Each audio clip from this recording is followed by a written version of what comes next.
എല്ലാവർക്കും നമസ്കാരം. ജയശങ്കര. ആദിശങ്കര ഇന്റർനാഷണൽ ഫൗണ്ടേഷന്റെ നേതൃത്വത്തിൽ അവതരിപ്പിക്കുന്ന അദ്വൈത ലഹരിയിലേക്ക് ഏവർക്കും സ്വാഗതം. ഇന്ന് അദ്വൈത ലഹരിയുടെ 35ാമത്തെ സെഷനാണ്. ഞാൻ ഇന്ന് ഈ അദ്വൈത ലഹരിയുടെ പോസ്റ്റുകൾ എല്ലാ ഗ്രൂപ്പുകളിലും പോസ്റ്റ് ചെയ്യുമ്പോൾ മനസ്സിലിങ്ങനെ ആലോചിക്കുകയായിരുന്നു. കാരണം കഴിഞ്ഞ 35 മാസങ്ങളായി ഈ ഒരു പരിപാടി അഭംഗുരം തുടർന്നു വരുന്നു. എന്തുകൊണ്ട് നമുക്ക് ഈ 50ാമത്തെ, കാരണം നമ്മൾ ഓൺലൈനായിട്ടാണ് ഇങ്ങനെ ഈ പരിപാടി നടത്തിക്കൊണ്ടിരിക്കുന്നത്, എന്തുകൊണ്ട് നമുക്ക് ഓഫ്ലൈനായിട്ട് ഒരു പരിപാടി നടത്തിക്കൂടെ?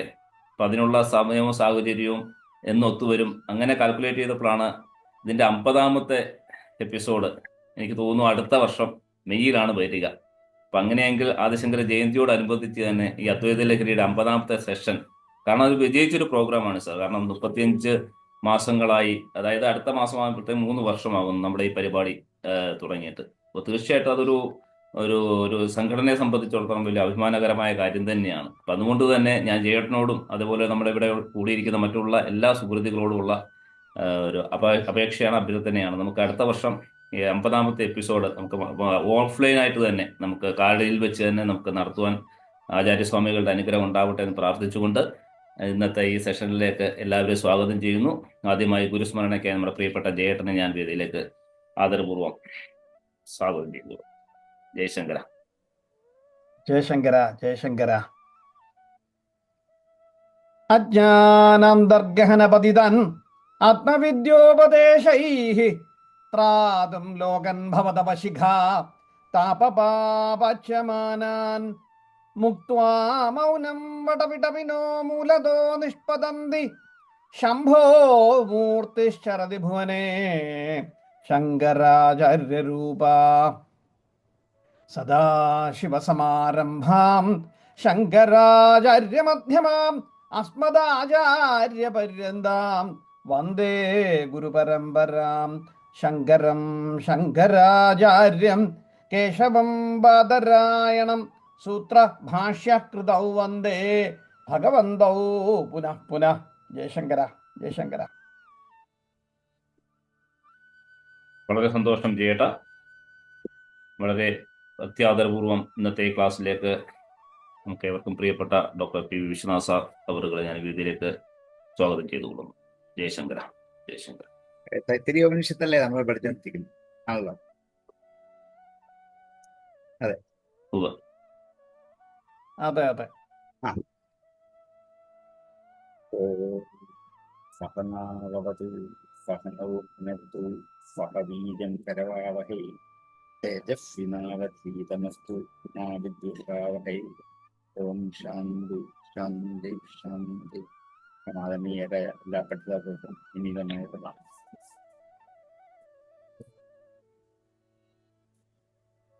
തൈത്തിരീയോപനിഷത്തിലെ 1ാമത്തെ വല്ലി കഴിഞ്ഞ അടുത്ത വല്ലിയിലാണ് നമ്മൾ പഠിച്ചുകൊണ്ടിരിക്കുന്നത്. ബ്രഹ്മാനന്ദ വല്ലി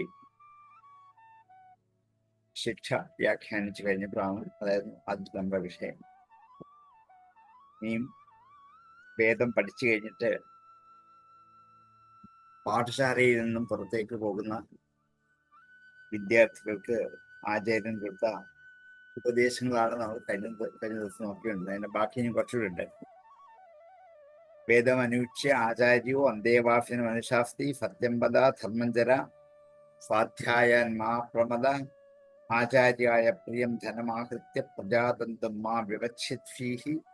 സത്യം ന പ്രമദിതവ്യം, ധർമ്മം ന പ്രമദിതവ്യം, കുശലം ന പ്രമദിതവ്യം, ബുദ്ധി ന പ്രമദിതവ്യം, സ്വാധ്യായ പ്രവചനാഭ്യം ന പ്രമദിതവ്യം, ദേവപിതൃകാര്യാഭ്യാം ന പ്രമദിതവ്യം, മാതൃദേവോഭവ, പിതൃദേവോഭവ, ആചാര്യദേവോഭവ, അതിഥിദേവോഭവ. ഇതാണ് കഴിഞ്ഞ ദിവസം നമ്മൾ നോക്കി വെച്ചത്. വേദം ചൊല്ലി പഠിപ്പിച്ചു കഴിഞ്ഞ് ദേവാസുള്ള ആചാര്യൻ നൽകുന്ന ഉപദേശമാണ്. വേദമനുച്യ ആചാര്യു അന്തേവാസിനും അനുശാസ്തി എന്നാ പറഞ്ഞ സത്യം പദ. വിദ്യാഭ്യാസത്തിന്റെ ഒരു ഘട്ടം പൂർത്തിയായി കഴിഞ്ഞ് വിദ്യാർത്ഥികളെ പറഞ്ഞയക്കുന്ന ചടങ്ങ് ഇന്ന് എല്ലാ സ്കൂളിലും കോളേജിലും ധാരാളം നടത്താറുണ്ട്. 10ാം ക്ലാസ് കഴിഞ്ഞ്, 12 കഴിഞ്ഞ്, ഡിഗ്രി കഴിഞ്ഞ്, PG കഴിഞ്ഞ്, PhD കഴിഞ്ഞ് ഒക്കെ വിടാറുണ്ട്. ഇതിൽ ഏതെങ്കിലും ഒരു വരി ഒരിടത്ത് ശിഷ്യന്മാരെ ചൊല്ലി പഠിപ്പിക്കാൻ ഒരു ഗുരുക്കന്മാരും ഒരാചാര്യന്മാരും തയ്യാറായിട്ടില്ല എന്നുള്ളത് നമ്മുടെ ഒരു വലിയ ദുഃഖ സത്യമാണ്. അവിടെയാണ് ഈ മന്ത്രത്തിന് ഏറ്റവും വലിയ പ്രസക്തി. പോയി ജോലി കിട്ടട്ടെ, കല്യാണം കഴിക്കട്ടെ എന്നൊക്കെ പറഞ്ഞാണ് ആശ്വസിപ്പിച്ച് വിടുക. ഇപ്പൊ നമ്മൾ പലയിടും. പക്ഷെ ഇവിടെ ആദ്യം പറഞ്ഞത് സത്യം പദ എന്ന്, സത്യം പറയണം എന്ന്. സത്യം എന്നുള്ള വാക്കിന് സത്തുള്ളതാണ് സത്യം. സത്ത ഉള്ളത്, ഉണ്മ ഉള്ളത് എവിടെയാണോ അത് ഈശ്വരൻ മാത്രമേ ഉള്ളൂ. അതുകൊണ്ട് ഈശ്വരനെ കുറിച്ച് പറയണം എന്ന് ആദ്യം പറഞ്ഞു വിടുക. ബാക്കിയൊക്കെ പറഞ്ഞോളൂ, പക്ഷെ ഈശ്വരനെ കുറിച്ച് നിങ്ങൾ പറയണം. നിങ്ങൾ പഠിച്ചതിന്റെ പ്രധാനപ്പെട്ട കർത്തവ്യം അവിടെയാണ്. സത്യം പറ. അതേപോലെ ധർമ്മം ചെയ്യാം. സത്യത്തെക്കുറിച്ച് പറയുക മാത്രമല്ല, ധർമ്മം അനുഷ്ഠിക്കുകയും വേണം. ധാർമ്മികമായ സദാചാരങ്ങൾ അനുഷ്ഠിക്കണം. അതൊക്കെ ഒന്ന് പറഞ്ഞു വെച്ചിട്ടുണ്ട്. ആ സദാചാരങ്ങൾ അനുഷ്ഠിക്കണം. അതേപോലെ സ്വാധ്യായാത് മാ പ്രമദ, പഠിപ്പിൽ നിന്നും വഴിവിട്ടു പോകരുത്. ഇവിടെ എന്തൊക്കെയാണോ പഠിപ്പിച്ചു വിട്ടത് അതിൽ നിന്നും അല്പം പോലും വഴി പിഴച്ചു പോകരുത്. കാരണം പഠിച്ചത് ജീവിതത്തിൽ പ്രാവർത്തികമാക്കാനുള്ളതാണ്. അതിൽ നിന്നും പരീക്ഷ കഴിഞ്ഞു, ഇനി ഇതെല്ലാം മടക്കി വെച്ച് പോകാൻ വേറൊരു വഴിയാണ്. പഠിപ്പും ജീവിതവുമായിട്ട് യാതൊരു ബന്ധമില്ല, അങ്ങനെ വരരുത്. അതുകൊണ്ടാണ് സ്വാധ്യായാത് മാ പ്രമദ. ഇനി എന്താണ്? ഈ 3 ഉപദേശമാണ് ഏറ്റവും പ്രധാനം. സത്യംവദ, ധർമ്മഞ്ചര, സ്വാധ്യായാത് മാ പ്രമദ. ഇത് 3 നമ്മളുടെ പാഠശാലകളിൽ കുട്ടികൾക്ക് നിർബന്ധമായിട്ടും പിരിഞ്ഞു പോകുമ്പോൾ പറഞ്ഞു കൊടുക്കേണ്ട 3 വാക്യങ്ങളാണ്. വലിയ വിഷമമൊന്നുമില്ല ഇത് പറഞ്ഞു കൊടുക്കാൻ. ബാക്കിയൊക്കെ പറഞ്ഞു കൊടുത്തോട്ടെ, പക്ഷെ ഒപ്പം ഇതും കൂടി കൊടുക്കാനുള്ളൊരു സന്മനസ് നമ്മൾ കാണിച്ചാൽ ഈ ഉപനിഷത്തിനുള്ള ഏറ്റവും വലിയ കടപ്പാട് അവിടെയാണ്. നിങ്ങൾ ജീവിതത്തിൽ ഈശ്വരനെ കുറിച്ച് ധാരാളം നിങ്ങൾ എല്ലായ്പ്പോഴും പറയണം. നിങ്ങൾ സദാചാരങ്ങൾ അനുഷ്ഠിക്കണം. ഞങ്ങൾ പഠിപ്പിച്ച ഓരോ വരിയിൽ നിന്നും വഴി പിഴച്ചു പോകരുത്. ഇനി ആചാര്യായ പ്രിയം ധനമാഹൃത്യ, ഇനിയുമാണ് പറയുന്നത് ആചാര്യന് പ്രിയപ്പെട്ട ദക്ഷിണ കൊടുക്കണം. എന്നിട്ട് പ്രജാതന്തു മാ വ്യവച്ഛേദി, വിവാഹം കഴിച്ച് സന്താനത്തെ സൃഷ്ടിക്കണം. പ്രജകൾ, സന്താനങ്ങൾ ഒരു തന്തുവാണ്, ഒരു നൂലാണ്. സന്താനം എന്ന വാക്കിന്റെ അർത്ഥം ഘടിപ്പിക്കുക എന്നാണ്. അപ്പം അച്ഛൻ എന്നുള്ള ആ പരമ്പരയോട് ഈ മകൻ ചെയ്യേണ്ട ഒരു പുത്രനെ സൃഷ്ടിച്ച് ഘടിപ്പിക്കണം. അപ്പോഴാണ് സന്താനിപ്പിക്കുക, കൂട്ടിച്ചേർക്കുക. അത് അവശ്യം ചെയ്യേണ്ടതാണ്. ഈ 2 ഉപദേശങ്ങൾ പിന്നീടാണ് കൊടുക്കുന്നത്. ഇനി പ്രജാതന്തു മാവ്യവച്ഛേദി സത്യാന്ന പ്രമദിതവ്യം, വീണ്ടും ഒന്നുകൂടി ഉപദേശിക്കുകയാണ്. ഇതൊരു ശിഷ്യന്റെ കടമയാണ്. സത്യത്തിൽ നിന്നും അല്പം പോലും തെറ്റിപ്പോകരുത്. ഇവിടെ സത്യം ജീവിതത്തിൽ അനുഷ്ഠിക്കേണ്ടുന്ന സദാചാരങ്ങളുടെ ഉണ്മയും, അതിൽ നിന്നും അല്പം പോലും തെറ്റിപ്പോകരുത്. വഴി പിഴച്ച് തെറ്റി നടക്കരുത്. അധർമ്മങ്ങൾ അനുഷ്ഠിക്കാനിടയാവരുത്. ധർമാത് ന പ്രമദിതവ്യം, ധർമ്മത്തിൽ നിന്നും തെറ്റുപറ്റി പോകരുത്, പിഴച്ചു പോകരുത്. കുശലാത് ന പ്രമദിതവ്യം, കുശലം എന്ന് വെച്ചാൽ സൗഖ്യമാണ്, സുഖം, അതിൽ നിന്നും വഴി പിഴച്ചു പോകരുത്.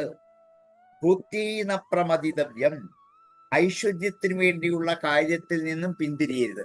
ഐശ്വര്യത്തിന് വേണ്ടിയുള്ള കാര്യങ്ങൾ ചെയ്യുക തന്നെ ചെയ്യണം. സ്വാധ്യായ പ്രവചനാഭ്യം ന പ്രമദിതവ്യം, പഠിപ്പ് ഒരിക്കലും നിർത്തരുത്. സ്വാധ്യായം ചെയ്തുകൊണ്ടേയിരിക്കണം. ഈ പഠിച്ചത് മറ്റുള്ളവരെ പഠിപ്പിക്കുകയും ചെയ്യണം. അതാണ് പ്രവചനം. പഠിപ്പിക്കുക, പ്രഭാഷണം ചെയ്യുക, ഇത് നിരന്തരം ചെയ്തുകൊണ്ടേയിരിക്കണം. സ്വാധ്യായ പ്രവചനാഭ്യം ന പ്രമദിതവ്യം, ദേവ പിതൃ കാര്യാഭ്യം ന പ്രമദിതവ്യം, ദേവകാര്യത്തിൽ പിതൃകാര്യത്തിൽ നിന്നും അല്പം പോലും വഴിപിഴച്ചു മാറിപ്പോകരുത്. ദേവപൂജകൾ ചെയ്യണം, പിതൃപൂജകൾ ചെയ്യണം. മാതൃദേവോഭവ, പിതൃദേവോഭവ, ആചാര്യദേവോഭവ, അതിഥി ദേവോഭവ, ഇതായിരിക്കണം ഒരു ശിഷ്യന്റെ മുദ്രാവാക്യം. ആചാര്യ ദേവോ ഭവ, ആചാര്യൻ ദേവനായിരിക്കണം. പിതൃദേവോ ഭവ, അച്ഛൻ പിതാവ് ദേവനാണ്. മാതൃദേവോ ഭവ, മാതാവ് ദേവനാണ്. അതിഥി ദേവോ ഭവ, വീട്ടിൽ കയറി വരുന്ന അതിഥികളുണ്ട്. നേരത്തെ അറിയിച്ചു വരുന്നവരല്ല, അറിയിക്കാതെ പെട്ടെന്ന് അപ്പോൾ ഓടി വരുന്നവരാണ്. ഒരു മുന്നറിയിപ്പില്ലാതെ പെട്ടെന്ന് വീട്ടിലേക്ക് കടന്നു വരുന്നവരെയാണ് അതിഥികൾ. തിഥി നോക്കാതെ വരുന്നവരാണ്. ദിവസം നോക്കാതെ, സമയം നോക്കാതെ, മുന്നറിയിപ്പില്ലാതെ പെട്ടെന്ന് വീട്ടിൽ കയറി വരുന്നവരെയാണ് അതിഥികൾ എന്ന് വിളിക്കുന്നത്. ആ അതിഥികളെ പൂജിക്കുക തന്നെ ചെയ്യണം. അവരെ ദേവനായി തന്നെ കാണണം. കണ്ടാൽ ഓടിച്ചെന്ന് സ്വീകരിച്ച് ബഹുമാനിച്ച് ആദരിച്ചിരുത്തി വേണ്ടത് കൊടുത്ത് അവരെ സൽക്കരിക്കണം. ഇപ്പം അറിയിക്കാതെ ആരെങ്കിലും വീട്ടിൽ കയറി വന്നാൽ, കോളിംഗ് ബെല്ല് കേട്ടാൽ ഓടിച്ചെന്ന് വാതിൽ തുറന്നിട്ട് ആദ്യം അവരോട് ക്ഷുഭിതനാവും. എന്താ കാരണം? നിങ്ങൾക്കൊന്ന് ഫോൺ ചെയ്തിട്ട് വരാൻ മേലായിരുന്നു. എന്താ കാര്യം ചെയ്തിട്ട്? ഒന്നുമില്ല, പ്രത്യേകിച്ച് കാര്യമില്ല. അറിയിക്കാതെ വന്നതിന് അതിഥികളെ പരിഭവിപ്പിക്കലാണ് നമ്മൾ ആദ്യം ചെയ്യുന്നത്. ഇവിടെ അതിഥികളെ ദേവന്മാരെ പോലെ കണ്ട് പൂജിക്കണം. നേരത്തെ അറിയിച്ചു വരുന്നത് അതിഥികളല്ല. അറിയിക്കാതെ പെട്ടെന്ന് ഒരാൾ കയറി വന്നാൽ ഏറ്റവും വലിയ ആത്മസന്തോഷം അവരോടായിരിക്കണം. അവരോട് ഒരിക്കലും പരിഭവം കാണിക്കരുത്. നമ്മൾ തിരിച്ചാണ്. എന്തിനാണ് നിങ്ങൾ വന്നതെന്നല്ല ആദ്യം ചോദിക്കുന്നത്. ഒന്ന് വിളിച്ചിട്ട് വന്നുകൂടായിരുന്നു. പ്രത്യേകിച്ച് ഒരു കാര്യമില്ല. പക്ഷേ ആ ഒരു സ്വരം അതിഥികളോടുള്ള പരിഭവമാണ് കാണിക്കുന്നത്. ദേവനെ പോലെ കാണുകയില്ല. അങ്ങനെ ഒരിക്കലും ചെയ്യരുത്. നമുക്ക് ഒരു കുട്ടികൾക്ക് കൊടുക്കാൻ പറ്റുന്നത് എന്തെന്ത് സതുപദേശങ്ങളാണ്. അതുകൊണ്ട് അതിഥി ദേവോ ഭവ, ഈ 4 മുദ്രാവാക്യങ്ങൾ ഞങ്ങളുടെ കോളേജിൽ ഈ മുദ്രാവാക്യം മാറ്റി കുട്ടികളെ പഠിപ്പിക്കേണ്ടത്. കാരണം എന്താണ്, സംഘടനയിലെ പെട്ട വിദ്യാർത്ഥികൾ ക്ലാസ്സിൽ ധാരാളം ഉണ്ട്. അവര് സംഘടനയുടെ നേതാക്കൾ വിളിച്ച് പറഞ്ഞാൽ അപ്പം ഞങ്ങൾ സമരത്തിൽ നിന്ന് ഇറങ്ങിപ്പോകുന്ന അവർ ക്ലാസ്സിൽ നിന്ന് ഇറങ്ങിപ്പോകും. സമരം മതിയാക്കണമെങ്കിൽ അവർ പറയണം. അപ്പം ഞാൻ പറഞ്ഞു, സംഘടന ദേവോ ഭവ, വർഗദേവോ ഭവ എന്നാക്കണം ഇനി മുദ്രാവാക്യം. നിങ്ങളുടെ ദേവതകൾ ഞങ്ങൾ ആചാര്യന്മാരല്ല, സംഘടനയാണ്. പാർട്ടി ദേവോ ഭവ, സംഘടന ദേവോ ഭവ, വർഗദേവോ ഭവ എന്ന് 3 മുദ്രാവാക്യങ്ങളാണ് ഇന്ന് നിങ്ങളുടെ ഉള്ളിലിരിക്കുന്നത്. കാരണം നിങ്ങളെ സമരം ചെയ്യണോ വേണ്ടയോ നിശ്ചയിക്കുന്ന, ക്ലാസ്സിൽ കയറിയിരിക്കണോ വേണ്ടയോ നിശ്ചയിക്കേണ്ടത് സംഘടനയാണ്, പാർട്ടിയാണ്, വർഗമാണ്, ഞങ്ങളല്ല. അപ്പൊ ആചാര്യ ദേവോ ഭവാൻ പാടി പറഞ്ഞിട്ട് ഒരു കാര്യമില്ല. അതൊക്കെ മാറിപ്പോയില്ലേ എന്ന് ഒരു ദിവസം ക്ലാസ്സിൽ ഞാൻ ഇവരുടെ വിളിച്ച് ഇവരോട് പറയേണ്ടി വന്നു. അവർക്ക് മനസ്സിലായി. പക്ഷെ അവർ പറഞ്ഞു, ഞങ്ങൾ അതിൽ അധീനരാണ്, ഞങ്ങൾ എന്ത് ചെയ്യാൻ പറ്റും? അവർ പറയുന്നത് കേൾക്കാതിരിക്കാൻ പറ്റില്ല, ഫാദർ പറയുന്നത് കേൾക്കാതിരിക്കാൻ ഞങ്ങൾക്ക് പറ്റില്ല. അതുകൊണ്ട് ഞങ്ങൾ അനുസരിക്കാൻ വേണ്ടി മാത്രം ഇപ്പൊ പോയില്ല, ഫാദറിന്റെ പീരീഡ് കഴിഞ്ഞ് പുറത്തു പോകും. ഇതാണ് അവർ പറഞ്ഞ ഒരു വാക്യം. ഞാൻ പറഞ്ഞു, ഞാൻ മാത്രമല്ല ആചാര്യൻ, ബാക്കി വരുന്ന അധ്യാപകരും അത് തന്നെയാണ്. അതുകൊണ്ട് നിങ്ങൾ ഇരിക്കുകയാണെങ്കിൽ എല്ലാവരുടെയും ക്ലാസ്സിൽ ഇരിക്കണം.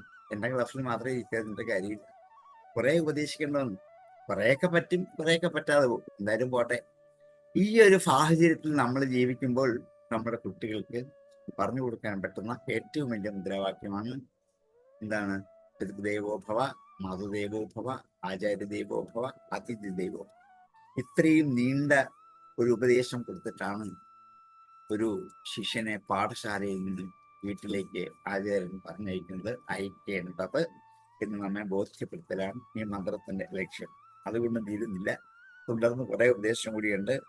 യാനി അനവദ്യാനി കർമാണി താനി സേവിതവ്യാനി. അനവദ്യങ്ങളായ കർമ്മങ്ങൾ ഏതൊക്കെയുണ്ടോ അത് സേവിക്കണം. അനവദ്യ ദോഷമില്ല.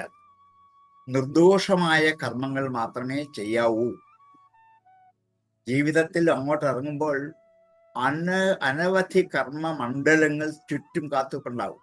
ചിലത് ദുഷ്ടമായിരിക്കും, ചിലത് അശോഭനമായിരിക്കും, മറ്റുള്ളവരെ ദ്രോഹിക്കുന്നതായിരിക്കും. അത് ചെയ്യാൻ പുറപ്പെടുമ്പോൾ ഒന്ന് ആലോചിക്കണം. എന്നെ പഠിപ്പിച്ച ആചാര്യന്റെ വാക്ക് എന്താണ്?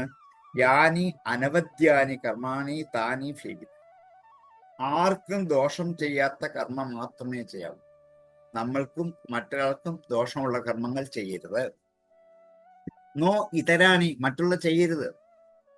ആർക്കെങ്കിലും ഞാൻ ഈ ചെയ്യുന്ന കർമ്മം കൊണ്ട് ദോഷം ഉണ്ടാകുമെങ്കിൽ ആ കർമ്മം ചെയ്യരുത്.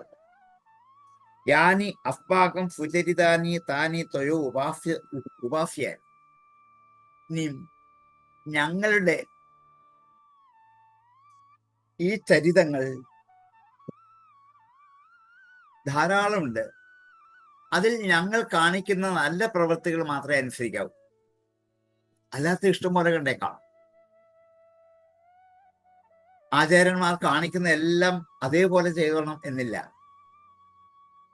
അവര് ചിലപ്പം നിങ്ങൾക്ക് ഉപദേശിക്കുമെങ്കിലും അവര് ചിലപ്പോൾ വേണ്ടാത്ത ചില കാര്യങ്ങൾ ചെയ്തെന്ന് വരാം.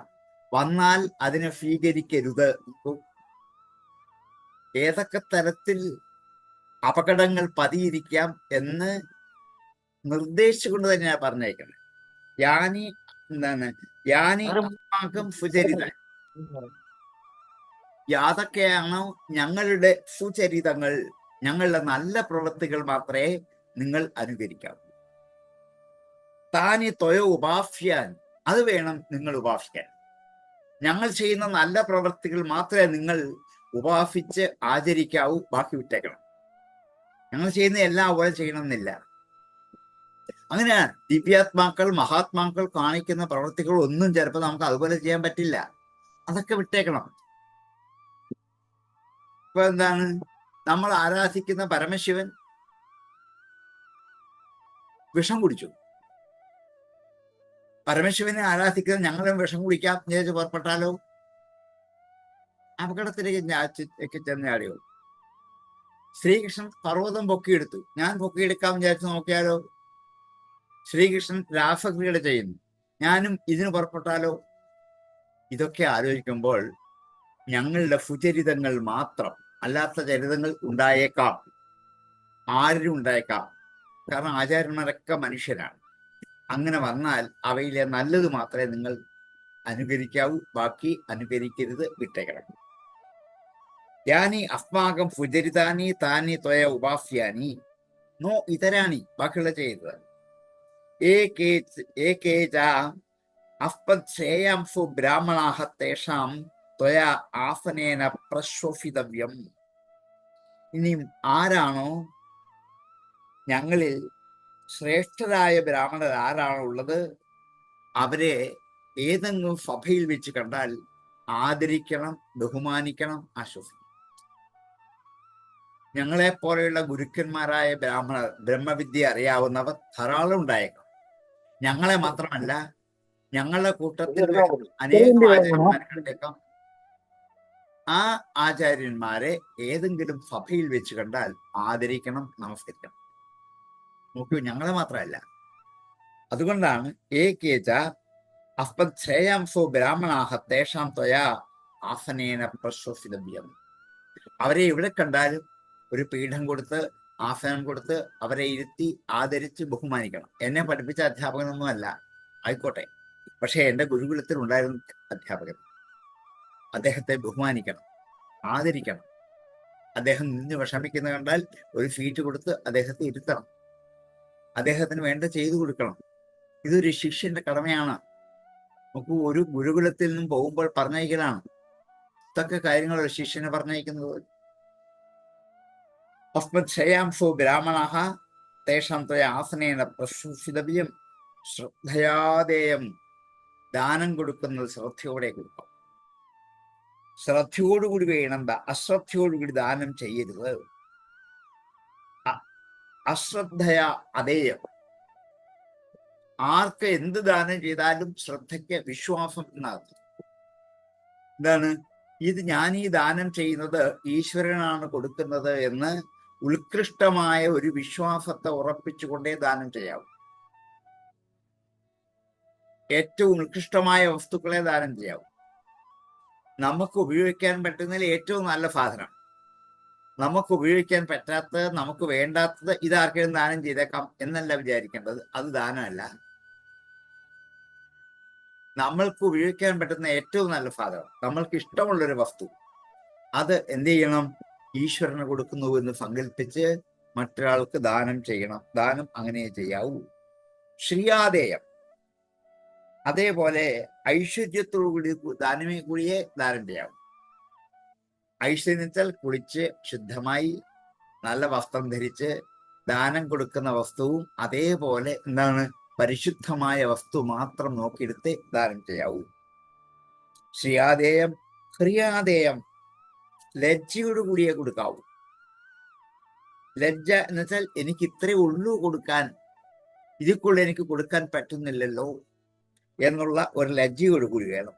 ഭ്രിയാദേയം ഭയത്തോടു കൂടിയേ കൊടുക്കും. കാരണം ഇതാരും അപഹരിച്ചു കൊണ്ടുപോകരുത്. ഞാൻ ഈ കൊടുക്കുന്ന വസ്തു എന്തായാലും ഇത് ആർക്ക് കൊടുക്കുന്നോ അതിൽ നിന്നും ആരും അപഹരിച്ചു കൊണ്ടുപോകാതെ അയാൾക്ക് ജീവിത വൈദ്യം മുഴുവൻ ഉപയോഗിക്കാൻ പറ്റണം എന്നുള്ള ഒരു ഭയത്തോടെ കൊടുക്കാവൂ. അതേപോലെ സംവിധാജ്ഞായം അറിഞ്ഞുകൊണ്ടേ കൊടുക്കാവൂ. ഇതൊക്കെ ഞാൻ എൻ്റെ പ്രശംസയ്ക്ക് വേണ്ടി, എൻ്റെ പേരിന് വേണ്ടി അല്ല കൊടുക്കുന്നത്. ഇതാണ് അറിവ്. ദാനത്തിന് മഹത്വം അവിടെയാണ്. പേര് പറഞ്ഞ് നാളെ പത്രത്തിലിട്ട് എന്താണ് മാധ്യമങ്ങളിലൊക്കെ പ്രചരിപ്പിച്ച് ഞാൻ ഇന്നൊക്കെ ദാനം ചെയ്തിട്ടുണ്ട് എന്ന് പറഞ്ഞല്ല ദാനം വരുന്നത്. അതിന് പേര് ദാനം എന്നല്ല. എന്നിങ്ങനെ ശ്രദ്ധയാദേയം അശ്രദ്ധയാദേയം ശ്രീയാദേയം ഹ്രിയാദേയം ഹിയാദേയം സംവിധാദേയം. ഓം ബ്രഹ്മവിത് ആപ്നോതി പരം തദ്ദേശാഭ്യുക്ത സത്യം ജ്ഞാനമനന്തം ബ്രഹ്മ യോ വേദ നിഹിതം ഗുഹായാം പരമേ വ്യോമന്നെ സ്വഷ്ണുതേ സർവാൻ കാമാൻ സഹ ബ്രഹ്മണ വിപക്ഷിതേ. ബ്രഹ്മത്തെ അറിയുന്നവന് മാത്രമേ ബ്രഹ്മത്തിലേക്ക് എത്താൻ പറ്റുകയുള്ളൂ. ബ്രഹ്മവിത് ആപ്നോതി പരം. ബ്രഹ്മത്തെ അറിയുന്നവന് മാത്രമേ ബ്രഹ്മത്തെ പ്രാപിക്കാൻ പറ്റുകയുള്ളൂ. അതുകൊണ്ട് നിങ്ങളുടെ ജീവിത ലക്ഷ്യം ഈ ബ്രഹ്മജ്ഞാനം നേടി ബ്രഹ്മപദത്തിൽ എത്തുക എന്നുള്ളതാണ്. അതിനിടയ്ക്ക് നിങ്ങൾക്ക് അധ്യാപനം എന്ന ജോലി ചെയ്യാം, മറ്റെന്തെങ്കിലും കൃഷി ചെയ്യാം, എന്ത് ജോലിയും ചെയ്യാം, അതിൽ നിന്ന് വരുമാനം ഉണ്ടാക്കാം, കുടുംബത്തെ പുലർത്താം, ഒക്കെ ചെയ്യാം. പക്ഷെ ഇതിനു വേണ്ടി അല്ല ഈ പഠിക്കുന്നത്. പഠിപ്പ് ജോലിക്ക് വേണ്ടി മാത്രമുള്ളതല്ല. പഠിപ്പ് ആത്മസംസ്കാരത്തിന് വേണ്ടിയുള്ളതാണ്. ആത്മസംസ്കാരം വളർന്ന് വികസിച്ച് അത് വലുതായി ബ്രഹ്മപര്യന്തം എത്തിച്ചേരുമ്പോൾ ജീവിതത്തിന്റെ സാഫല്യത പൂർണ്ണമാകും. ബാക്കിയൊക്കെ വന്നു പോയിരിക്കും. ജോലികൾ മാറി മാറി ഏതെങ്കിലുമൊക്കെ എവിടെന്നെങ്കിലും കിട്ടും. കാശ് ധാരാളം വരും, പോവുകയൊക്കെ ചെയ്യും. ഇതിനൊന്നും ഒരു പ്രത്യേകിച്ച് ഉള്ള ആത്മജ്ഞാനമല്ല വേണ്ടത്. അതിനുള്ള ടാസ്കുകളാണ്, കഴിവുകളാണ്. അതൊക്കെ മനുഷ്യൻ നേടിക്കോളും.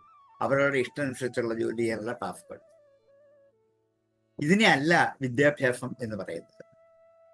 ഇതൊക്കെ പറഞ്ഞിട്ടാണ് ശിഷ്യനെ പറഞ്ഞു വിടുന്നത്. നോക്കൂ, എന്തൊക്കെ ഉപദേശം കൊടുത്തിട്ട് അവർ പാഠശാലയിൽ ഇത് പറഞ്ഞയക്കുന്നത്. ഇങ്ങനെയുള്ള ഒരു ശിഷ്യൻ അവിടുന്ന് പോകുമ്പോൾ ഇതിൽ ചിലതെങ്കിലും ജീവിതത്തിൽ ഓർമ്മിച്ച് പകർത്താൻ ശ്രമിക്കുന്ന ഒരു കാലഘട്ടം ആയിരുന്നു അന്ന്. ഇന്നും നമുക്ക് ശ്രമിച്ചാൽ പറ്റാത്തതൊന്നുമല്ല. കാരണം ബാക്കിയെല്ലാം പറഞ്ഞാൽ കേൾക്കുന്ന കുട്ടികൾ ഉണ്ടെങ്കിൽ കുറച്ചുപേരെങ്കിലും ഇതും കൂടി കേൾക്കാനുള്ള മനസ്സ് അവർക്കുണ്ടാവുക തന്നെ ചെയ്യും. അതുകൊണ്ട് ബ്രഹ്മവിദാപ്നോതി പരം തദ്ദേശ അഭ്യുക്ത. അതുകൊണ്ട് അതിന്റെ പ്രാപ്തിക്കുള്ള എല്ലാ പ്രവൃത്തികളുമാണ് നിങ്ങൾ ചെയ്യേണ്ടത്. സത്യം, ജ്ഞാനം, അനന്തം, ബ്രഹ്മ. ബ്രഹ്മം സത്യമാണ്, ജ്ഞാനമാണ്, അനന്തമാണ്. സത്യം എന്ന് വെച്ചാൽ സത്തുള്ള വസ്തു ഈശ്വരൻ. ആരെയാണ് നിങ്ങൾ ഉപാസിക്കുന്ന ആ ഈശ്വരനെ ബ്രഹ്മമായി തന്നെ കണ്ടോളൂ. ഒരു കുഴപ്പമില്ല. ഇന്ന ദേവനെ ഉപാസിച്ച് ഇന്ന വഴി പോകണമെന്നൊന്നുമില്ല. ഏത് ദേവനെ പ്രാർത്ഥിച്ചാൽ നിങ്ങൾക്ക് ആ വഴി ബ്രഹ്മത്തിലേക്ക് എത്താം. അതേപോലെ ജ്ഞാനം, ആത്മജ്ഞാനം നേടുന്നതും ബ്രഹ്മത്തിലേക്ക് എത്താനുള്ളതാണ്. അനന്തമാണ് ബ്രഹ്മം, അന്തമില്ല. അതിനപ്പുറത്തിനൊന്നുമില്ല. എല്ലാവർക്കും എത്തിച്ചേരേണ്ട അന്തിമമായ ലക്ഷ്യമാണ് ബ്രഹ്മം. യോ വേദ നിഹിതം ഗുഹായാം പരമം വ്യോമൻ. ആരാണ് ഒളിപ്പിച്ചു വെച്ചിരിക്കുന്ന ഈ പരമതത്വം അറിയുന്നത്? സർവാൻ കാമാൻ. അവനെ ഭൗതിക ലോക ജീവിതത്തിലെ കാമനകളെല്ലാം സാധിക്കുമെന്ന് മാത്രമല്ല സഹബ്രഹ്മണ വിഭജിച്ചത്. ഏറ്റവും ഒടുവിൽ ഈ ബ്രഹ്മത്തിലേക്ക് ലയിക്കുകയും ചെയ്യും. രണ്ടും കിട്ടും. ഈ ബ്രഹ്മപദപ്രാപ്തി എന്ന ലക്ഷ്യത്തോടു കൂടി പ്രവർത്തിച്ചു പോയാൽ ഭൗതിക കാമനകൾ വന്നു ചേർന്നുകൊണ്ടേയിരിക്കും. നമ്മൾ അതിനുവേണ്ടി കാമിക്കണ്ട. ഇപ്പൊ ഭൗതികമായ നേട്ടങ്ങൾ ഉണ്ടാക്കാൻ നമ്മൾ കാമിക്കുന്നു, പ്രയത്നിക്കുന്നു. അതിനുവേണ്ടി ആഗ്രഹിക്കുന്നു, അതിനുവേണ്ടി എന്ത് പ്രയത്നങ്ങളാ ചെയ്യുക, എന്ത് കഷ്ടപ്പാടുകളും ത്യാഗവും സഹിച്ച് അതിനുവേണ്ടി ചെയ്യുകയാണ്.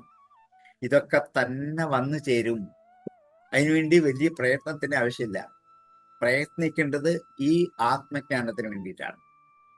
അത് കിട്ടിയാൽ ഭൗതിക കാമനകളും സാധിക്കാം, ആത്യന്തികമായി ലക്ഷ്യത്തിലെത്തുകയും ചെയ്യാം. ഇത്രയും വ്യക്തമായി കയ്യിലിരിക്കെ എന്തിനിതൊക്കെ കളഞ്ഞിട്ട് വേറെ നടക്കുന്നു? സ്വഷ്ണുതേ സർവാൻ കാമാൻ സഹ ബ്രഹ്മണ വിഭജിതേതി എന്ന് ഈ വല്ലിയിൽ, ബ്രഹ്മാനന്ദവല്ലി എന്ന ഈ വല്ലിയിൽ, ഈ പേരിൽ തന്നെയുണ്ട് ഏറ്റവും വലിയ ആനന്ദം ബ്രഹ്മാനന്ദം. ബാക്കിയൊക്കെ സുഖമാണ്. നമുക്ക് അനുഭവിക്കേണ്ടത് ഈ ആനന്ദമാണ്, ഒരിക്കലും നശിക്കാത്ത ഒരാനന്ദം. ബ്രഹ്മമാണ് ലക്ഷ്യമെങ്കിൽ അവിടേക്ക് എത്തുമ്പോൾ കിട്ടുന്ന ഒരു ആനന്ദമുണ്ട്, അത് അനശ്വരമാണ്. ഭൗതിക ലോക ജീവിതത്തിൽ കിട്ടുന്ന ആനന്ദമല്ല, അത് സുഖമാണ്, അത് ക്ഷണികമാണ്, നശ്വരമാണ്. അതിനൊക്കെ ഒരു പരിധി വരെ നിലനിൽക്കാൻ പറ്റുള്ളൂ. അത് കഴിയുമ്പോൾ അത് പോകും, പിന്നെ വേറൊന്ന് വരും, അതും സുഖമായിരിക്കും, അതിന് പുറകെ പാഞ്ഞു നടക്കും. പിന്നെ വേറൊരു സുഖം വരും, അതിന് പുറകെ പാഞ്ഞു നടക്കും. ഇതല്ല ആനന്ദം. ആനന്ദം ഒരിക്കലും നശിക്കാത്തതാണ്, അനന്തമാണ്, അത് ബ്രഹ്മമാണ്, അത് സത്യമാണ്. അതുകൊണ്ട് ഈ ബ്രഹ്മാനന്ദ പ്രബന്ധം എന്ന മോക്ഷത്തെ പ്രാപിക്കലാണ് മനുഷ്യജീവിതത്തിന്റെ ലക്ഷ്യം. അതുകൊണ്ടാണ് മേൽപ്പത്തതും സാന്ദ്രാനന്ദാവബോധാത്മകം എന്ന് ഈ നാരായണീയം തുടങ്ങുമ്പോൾ സൂചിപ്പിച്ചതും അതുകൊണ്ട് തന്നെയാണ്. നിസ്സാരമായ മണിക്കൂറുകളോ ദിവസങ്ങളോ വർഷങ്ങളോ മാത്രം അനുഭവിക്കാനാകുന്ന സുഖം ഈ ഭൗതിക ലോകത്ത് നാം അനുഭവിച്ചുകൊണ്ടേയിരിക്കുകയാണ്. അത് നശ്വരമായ സുഖമാണ്, ആനന്ദമല്ല. നമുക്ക് വേണ്ടത് ഒരിക്കലും നഷ്ടപ്പെടാത്ത ഒരു ആനന്ദമാണ് വേണ്ടത്. അതുകൊണ്ട് ഈ ആത്മജ്ഞാനം നേടിയാൽ ഈ വലിയ ബ്രഹ്മാനന്ദത്തെ അനുഭവിക്കാൻ കഴിയും എന്ന് ബോധ്യപ്പെടുത്താൻ ഈ വല്ലിയുടെ പേരും ബ്രഹ്മാനന്ദവല്ലിയും തന്നെയാണ്. തുടർന്ന് സ്ഥൂലമായ പ്രപഞ്ചത്തിന്റെ ഉത്പത്തിയെക്കുറിച്ചാണ് ഈ ഉപനിഷത്തിൽ പ്രതിപാദിക്കുന്നത്. ഇതുവരെ മറ്റുപനിഷത്തുകളിൽ കാണാത്ത ഒരു വലിയ കാഴ്ചപ്പാടാണ് ഈ സ്ഥൂലമായ ഈ പ്രപഞ്ചത്തിന്റെ ഉത്പത്തി. അതാരും ചോദിക്കാറില്ല. നമുക്ക് ഇപ്പൊ അത് അറിഞ്ഞിട്ട് വലിയ കാര്യമൊന്നുമില്ല, ഈ പ്രപഞ്ചം എങ്ങനെ ഉണ്ടായിക്കോട്ടെ, എങ്ങനെ ഉണ്ടായിക്കോട്ടെ, ഞങ്ങൾക്ക് എന്താ കാര്യം എന്ന് വിചാരിച്ചു പോകുന്ന ഒരു തലമുറയുടെ മുമ്പിലാണ് ഈ ഉപനിഷത്ത് ഈ ആത്മജ്ഞാനത്തിലേക്ക് മുമ്പോട്ട് പോകാൻ തുടങ്ങുന്ന ഒരു ശിഷ്യൻ, വിദ്യാർത്ഥികൾ അറിയേണ്ടത്, ഞാൻ അധിവസിക്കുന്നത് ഈ എൻ്റെ വീട്ടിൽ മാത്രമല്ല, എൻ്റെ നാട്ടിൽ മാത്രമല്ല, എൻ്റെ രാജ്യത്ത് മാത്രമല്ല, ഈ ഭൂഗോളത്തിൽ മാത്രമല്ല, പ്രപഞ്ചം മുഴുവൻ നിറഞ്ഞു നിൽക്കുന്ന ഈ പ്രപഞ്ചത്തിലാണ് ഞാൻ അധിവസിക്കുന്നത്. അങ്ങനെയെങ്കിൽ ഇത് എന്നുണ്ടായി, എവിടെ നിന്നുണ്ടായി, ഏതാണ് ആദ്യം ഉണ്ടായത്, എന്താണ് ഉൽപ്പത്തിയുടെ ക്രമം എന്നൊക്കെ ജിജ്ഞാസുവായ ഒരു ശിഷ്യന് വേണ്ട വിധത്തിൽ ഉപദേശിച്ചു കൊടുക്കാനുള്ള ഒരു ഭാവമാണ്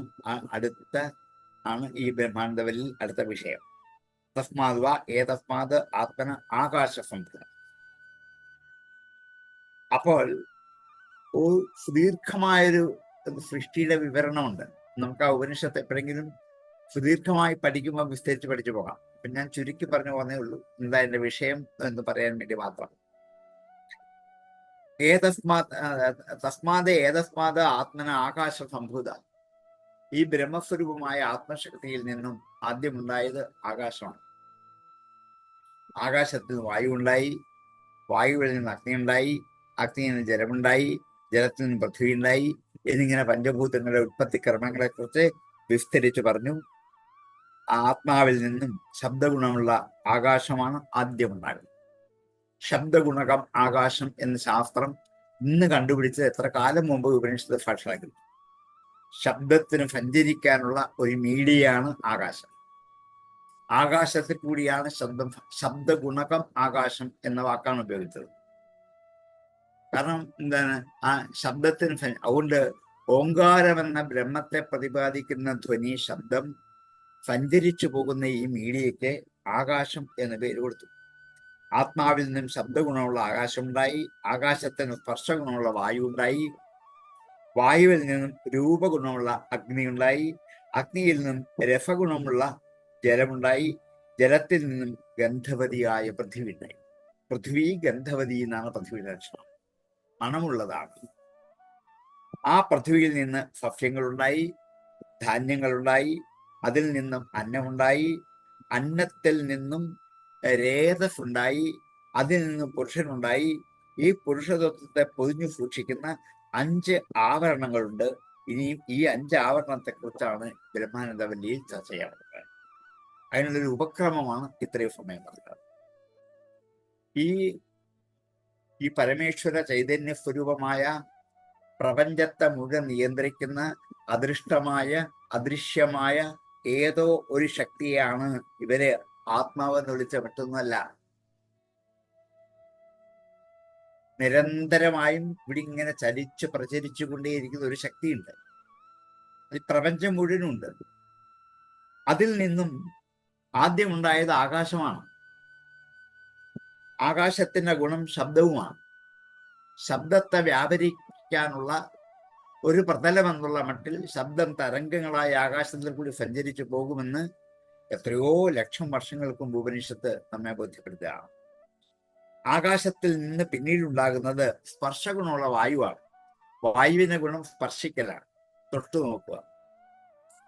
വായു ഉണ്ടെങ്കിൽ മാത്രമേ നമുക്ക് തൊട്ടു എന്നറിയാൻ പറ്റത്തുള്ളൂ. വായു ഇല്ലെങ്കിൽ അതറിയാൻ പറ്റില്ല. സ്പർശഗുണമാണ് വായു.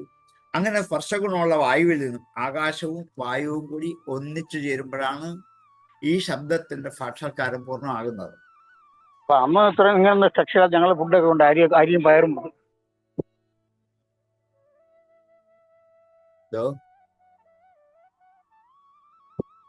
ആകാശത്തിന് സ്പർശഗുണമുള്ള വായു, വായുവിൽ നിന്ന് രൂപഗുണമുള്ള അഗ്നി, ആകാശവും വായുവും കൂടി ചേർന്നപ്പോൾ അതിൽ നിന്നാണ് രൂപങ്ങൾ ഉണ്ടാകുന്നത്.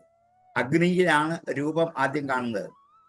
നമ്മൾ ഭൂമിയിൽ അഗ്നിയെ സാക്ഷാത്കരിക്കുന്നത് അരണിയിൽ നിന്നും കടഞ്ഞെടുക്കുന്ന ഒരു തീപ്പൊരിയിലൂടെയാണ്. അപ്പൊ അതിന് രൂപമുണ്ട്, ആകൃതിയുണ്ട്. ഒരു മൂർത്ത ദ്രവ്യമാണ് അഗ്നി. അങ്ങനെ അഗ്നിയിൽ നിന്നും രസഗുണമുള്ള ജലം.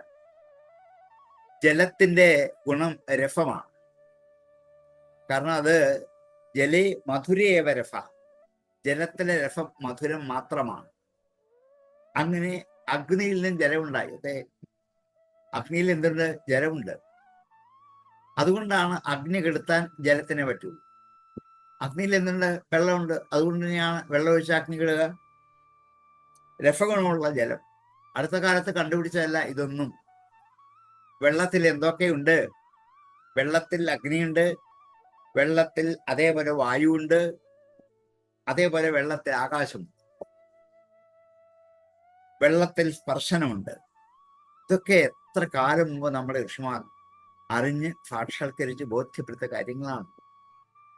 അങ്ങനെ ജലത്തിൽ നിന്നും ഗന്ധവതിയായ പൃഥ്വി ഉണ്ടായി. ഒടുവിൽ വെള്ളത്തിൽ നിന്നും ഗന്ധവതിയായ പൃഥ്വി, ഗന്ധം തരുന്ന, നമുക്ക് മണം തരുന്ന, നമ്മൾ ഘ്രാണേന്ദ്രിയത്തെ പ്രവർത്തിപ്പിക്കുന്ന മണം തരുന്ന, മണ്ണിന്റെ മണം എന്ന് പറയുന്ന ഓട് തന്നെയാണ്. ആ പൃഥ്വിയിൽ നിന്നാണ് സസ്യങ്ങളൊക്കെ ഉണ്ടായത്. ആ പൃഥ്വിയിലേക്ക് ചന്ദ്രന്റെ രശ്മികൾ പതിയുമ്പോൾ ഇവിടെ ധാരാളം ചെടികൾ അല്ലെങ്കിൽ സസ്യങ്ങൾ സമർത്ഥമായി ഉണ്ടാകും. ആ സസ്യങ്ങളിൽ നിന്നും ആ ഉണ്ടാകുന്ന രസങ്ങളിൽ ഒരു രസമാണ് നമ്മുടേതായ ബീജശക്തി എന്ന് പറയുന്ന രേതസ്. ആ രേതസ് സൃഷ്ടിക്ക് കാരണമാകുന്നതാണ്. അങ്ങനെ സസ്യങ്ങള്, ധാന്യങ്ങള്, അന്നമുണ്ടായി, അന്നത്തിൽ നിന്നും രേതസ് ഉണ്ടായി, അതിൽ പുരുഷനുണ്ടായി. അങ്ങനെ ഈ പുരുഷൻ എന്നുള്ള തത്വത്തെ, ജീവാത്മാവെന്ന പുരുഷ തത്വത്തെ പൊതിഞ്ഞു സൂക്ഷിക്കുന്ന 5 ആവരണങ്ങളുണ്ട്. ഈ 5 ആവരണങ്ങളെ കുറിച്ചാണ് ബ്രഹ്മാനന്ദവല്ലിയിൽ ഇനി നമ്മളെ ബോധ്യപ്പെടുത്താൻ പോകുന്നത്. പഞ്ചകോശ സിദ്ധാന്തം എന്ന പേരിലെ ഏറ്റവും പ്രസിദ്ധമായ ഒരു സിദ്ധാന്തമാണ് ഈ ഉപനിഷത്ത് നമ്മുടെ മുമ്പിൽ അവതരിപ്പിക്കുന്നത്.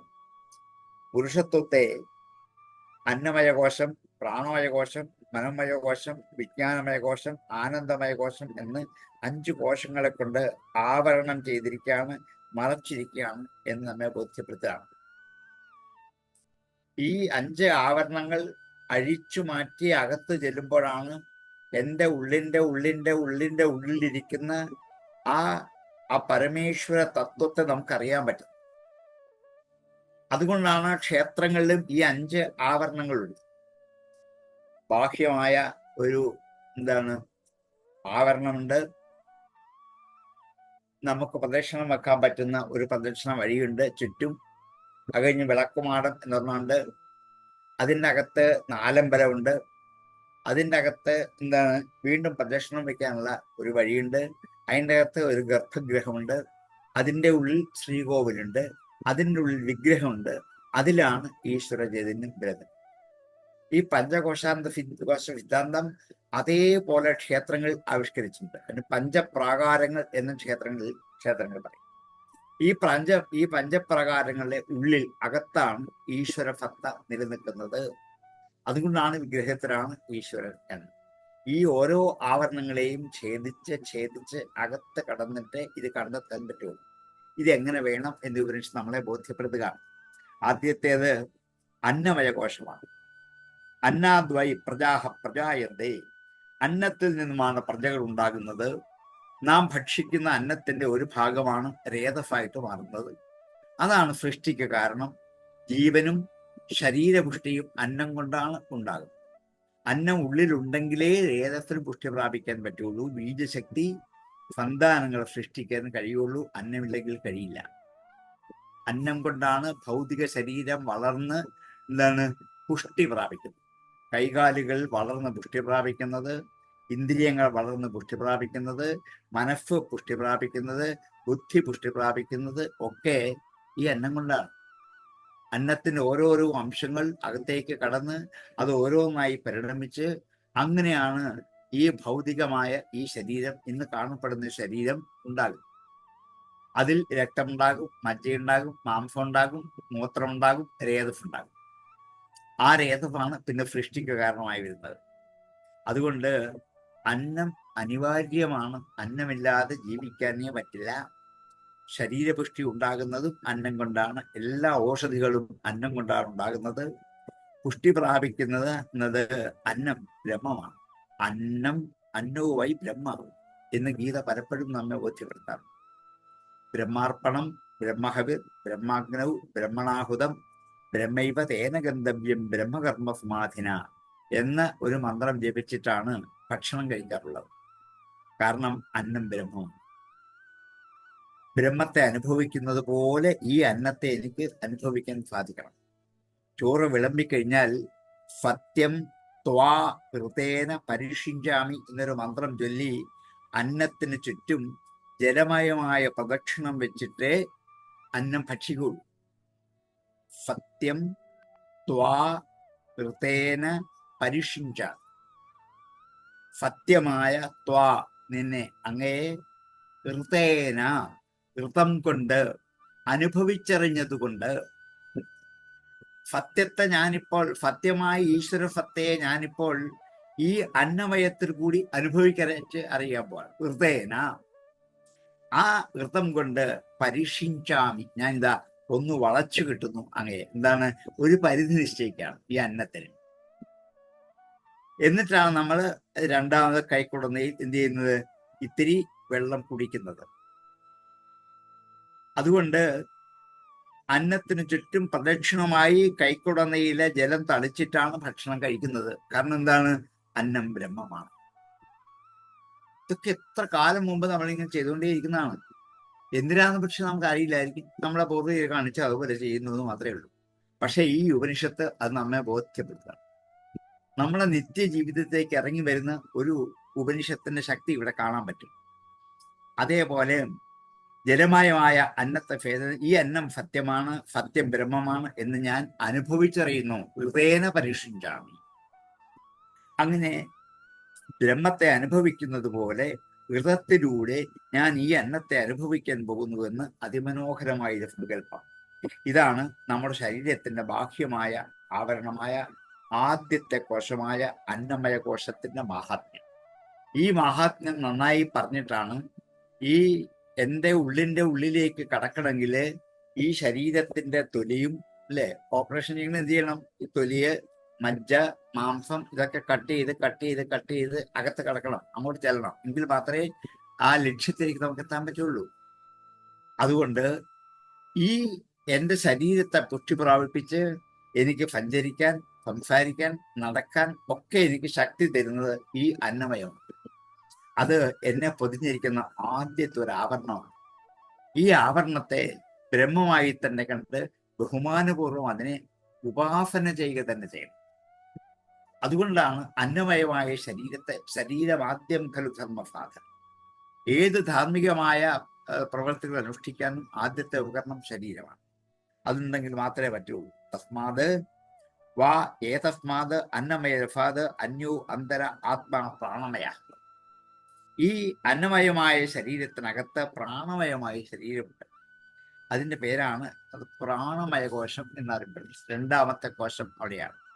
അണു മുതൽ ബ്രഹ്മാവ് വരെയുള്ള സമസ്ത സൃഷ്ടികളും പ്രാണൻ കൊണ്ടാണ് ജീവിക്കുന്നത്. പ്രാണന്റെ മാഹാത്മ്യത്തെ കുറിച്ചാണ് ഇവിടെ പറയുന്നത്.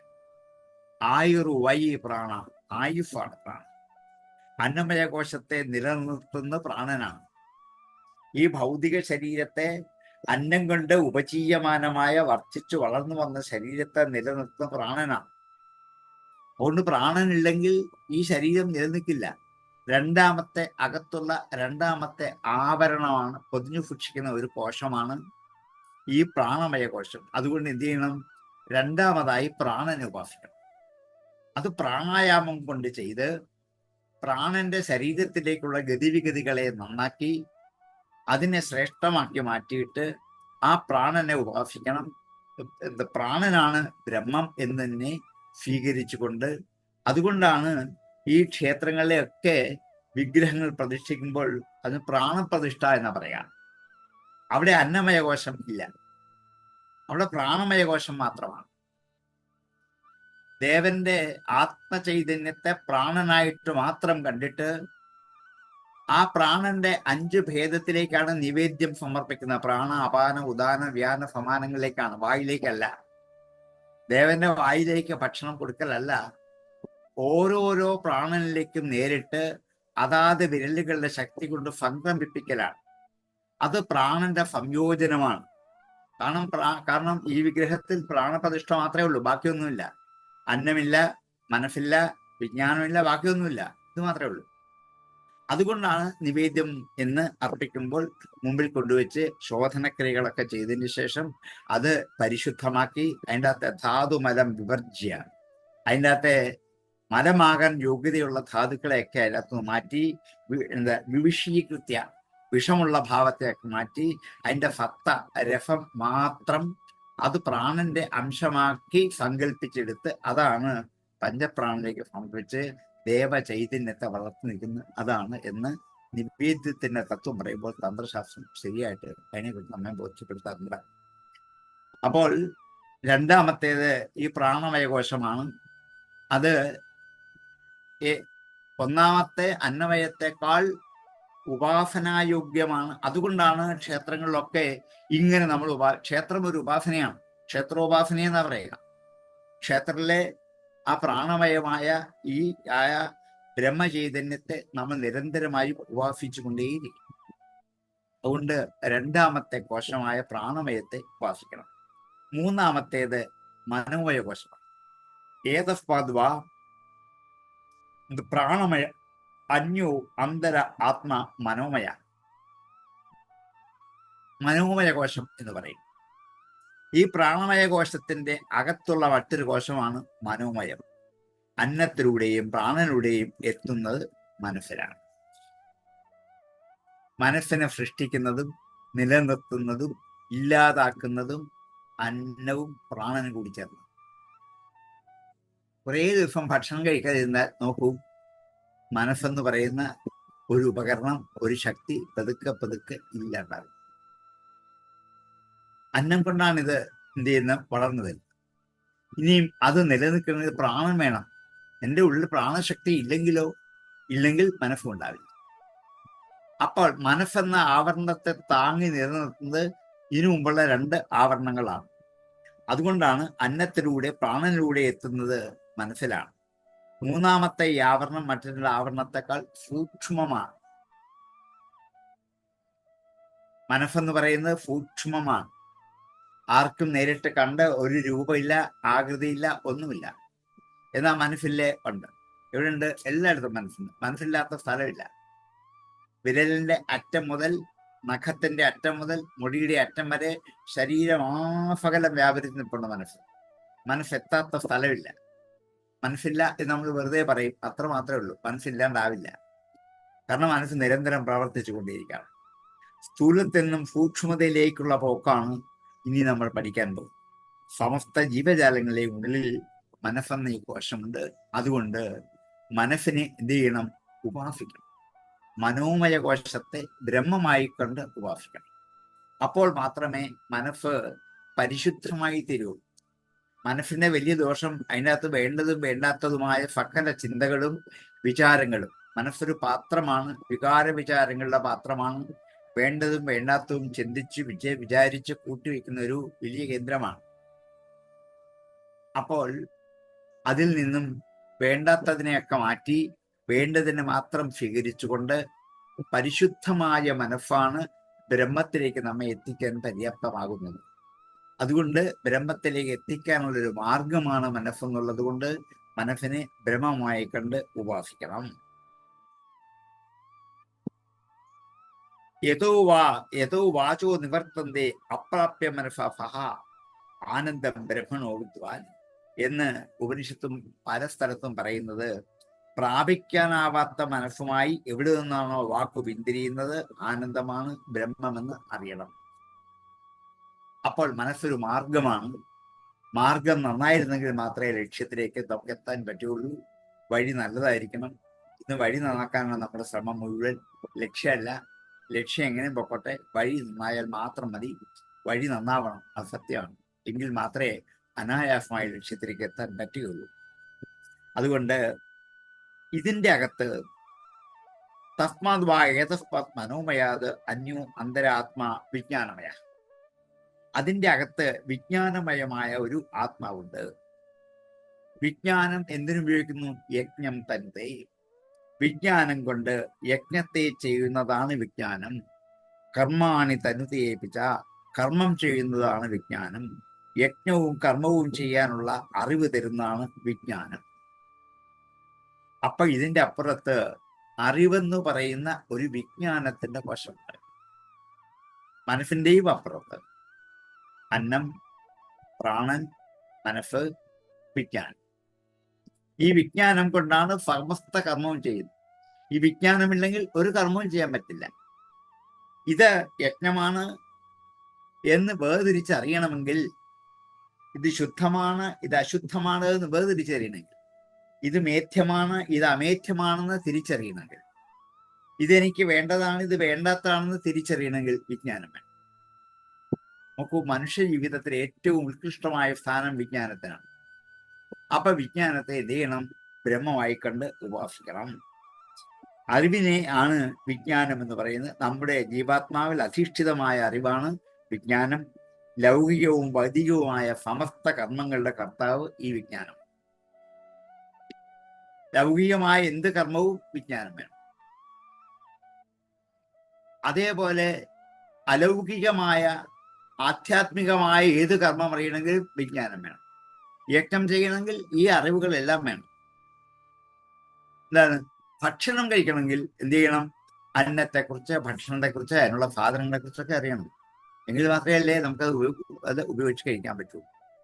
അതുകൊണ്ട് ഈ നിശ്ചയാത്മികമായ ഈ ബുദ്ധിയാണ് ഇവിടെ വിജ്ഞാനം എന്ന് പറയുന്നത്. അഹംബോധത്തിന് ഈ വിജ്ഞാനം കാരണവുമാണ്. തസ്മാത് വാ ഏതസ്മാത് വിജ്ഞാനമയാത് അന്യോ അന്തരാത്മാ ആനന്ദമയ തേനേഷമുള്ള. അഞ്ചാമത്തേത് ആനന്ദമയ കോശം. വിജ്ഞാനമയ കോശത്തിന്റെ അകത്തുള്ള മറ്റൊരാത്മാവാണ് ആനന്ദമയ കോശം. പുരുഷൻ അതിൽ പൂർണ്ണനാണ്. അന്നത്തിനും പ്രാണനും മനസ്സിനും വിജ്ഞാനത്തിനും അപ്പുറത്തുള്ള ഒരു ആനന്ദമാണ് യഥാർത്ഥമായ ആനന്ദമെന്ന് വിദ്വാൻ അറിയണം. ഇപ്പൊ കണ്ട അന്നത്തെക്കാൾ, അതിൻ്റെ അകത്തുള്ള പ്രാണനേക്കാൾ, അതിൻ്റെ അകത്തുള്ള മനസ്സിനേക്കാൾ, അതിൻ്റെ അകത്തുള്ള വിജ്ഞാനത്തെക്കാൾ അതിൻ്റെ അകത്ത് ആനന്ദമെന്നൊരു അനുഭവം നിറഞ്ഞു നിൽക്കുന്നു മനുഷ്യ ജീവിതത്തിൽ. ലൗകിക ജീവിതത്തിൽ ലഭിക്കുന്ന ഏത് തുച്ഛാനന്ദത്തിലും ഈ പ്രപഞ്ചാനന്ദത്തിന്റെ ഒരു ചെറിയ നിഴൽ ഉണ്ട്. അതിനെ സാക്ഷാത്കരിക്കണം. ഭൗതികമായി കിട്ടുന്ന ആനന്ദത്തിൽ ബ്രഹ്മാനന്ദത്തെ നിഴൽ അനുഭവിച്ചറിയാൻ കഴിഞ്ഞാൽ മാത്രമേ ബ്രഹ്മസാക്ഷാത്കാരം നേടാൻ പറ്റുള്ളൂ. ഓരോ ആനന്ദവും എത്രത്തോളമുണ്ട് എന്ന് ഇനി പറയുകയാണ്. പരിപൂർണമായ ഒരു യുവാവ്, യൗവനം പൂർണ്ണമായ യുവാവ്, ആരോഗ്യമുള്ളവനായ യുവാവ്, എല്ലാത്തിനും കഴിവുള്ളവനായ ഒരു യുവാവ്, എല്ലാ കാമങ്ങളും സാധിക്കാൻ സമൃദ്ധിയുള്ളവനായ ഒരു യുവാവ് ജീവിതത്തിൽ അനുഭവിക്കുന്ന സുഖത്തെയാണ് മനുഷ്യാനന്ദം എന്ന് പറയുന്നത്. ഈ ആനന്ദം ബ്രഹ്മാനന്ദത്തിന്റെ അനേക കോടിയിൽ ഒരംശം പോലും ആകില്ല, അത്ര തുച്ഛമാണ് ഭൗതികമായ ആനന്ദം. ജീവിതത്തിന്റെ സത്യാത്മകതയിൽ ഒരു മനുഷ്യനെ എത്തിച്ചേരാൻ പറ്റുന്ന സുഖത്തിന്റെ പരമകാഷ്ഠയാണ് ബ്രഹ്മാനന്ദം. പിതൃക്കൾ, ദേവന്മാർ അനുഭവിക്കുന്ന സുഖം പോലും ഇതിനേക്കാൾ എത്രയോ തുച്ഛമാണ് എന്ന് ഈ ഒരു മനുഷ്യ ജീവിതത്തിന്റെ യുവാവ് അനുഭവിക്കുന്ന ആനന്ദം, അതുമുതൽ ബ്രഹ്മാനന്ദം വരെയുള്ള ആനന്ദ അനുഭവത്തിന്റെ ഒരു വഴികളെ കുറിച്ച് കാണിച്ചു തന്നിട്ട് ഈ ബ്രഹ്മാനന്ദവല്ലി ഇവിടെ ഉപസംഹരിക്കുകയാണ്. ഭീഷ്മ അസ്മാത് വാദപവതേ ഭീഷോദേതി സൂര്യ ഭീഷ അസ്മാത് അഗ്നിശ്ച ഇന്ദ്രശ്ച മൃത്യു ധാവതി പഞ്ചമായൻ. ഈ ആനന്ദം എന്ന ആ ബ്രഹ്മത്തെ, ആ ബ്രഹ്മശക്തിയെ, ആ ചൈതന്യത്തെ ഭയന്നിട്ടാണ് കാറ്റ് വീശുന്നത്, സൂര്യൻ ഉദിക്കുന്നത്. അതേപോലെ ഇന്ദ്രനും അഗ്നിയും യമനും ഒക്കെ നിരന്തരമായും പ്രപഞ്ചത്തിൽ വ്യാപരിക്കുന്നത് ഈ ബ്രഹ്മചൈതന്യത്തിന്റെ പ്രവർത്തന ശക്തി കൊണ്ടാണ്. നമ്മളാരും പറഞ്ഞിട്ടുള്ള സൂര്യൻ യഥാകാലം ഉദിച്ചസ്തമിക്കുന്നത്, കാറ്റ് വീശിക്കൊണ്ടിരിക്കുന്നത് ആര് പറഞ്ഞിട്ടാണ്? ഈ ചൈതന്യത്തെ പേടിച്ചിട്ടാണ്. അതുകൊണ്ട് ബ്രഹ്മാനന്ദം എന്ന ചൈതന്യമാണ് ഏറ്റവും വലുത് എന്ന് ആനന്ദമയ കോശത്തിൽ കൂടി അത് നേടിയെടുക്കണമെന്ന് ഉറക്ക പ്രഖ്യാപിച്ചുകൊണ്ട് രണ്ടാമത്തെ വല്ലിയായ ബ്രഹ്മാനന്ദ വല്ലി അവിടെ ഉപസംഹരിക്കുകയാണ്. ഈ ഒരു വല്ലിയുണ്ട്, മൂന്നാമത്തെ വല്ലി ഭൃഗുവല്ലി എന്നാണ് എൻ്റെ പേര്. നമ്മുടെ സമയം അതിക്രമിച്ചു. നമുക്ക് അടുത്ത ദിവസം അതിരിക്കാം. ആർക്കെങ്കിലും സംശയം ഉണ്ടെങ്കിൽ ചോദിക്കാം, അല്ലെങ്കിൽ ഉപസംഹരിക്കാം.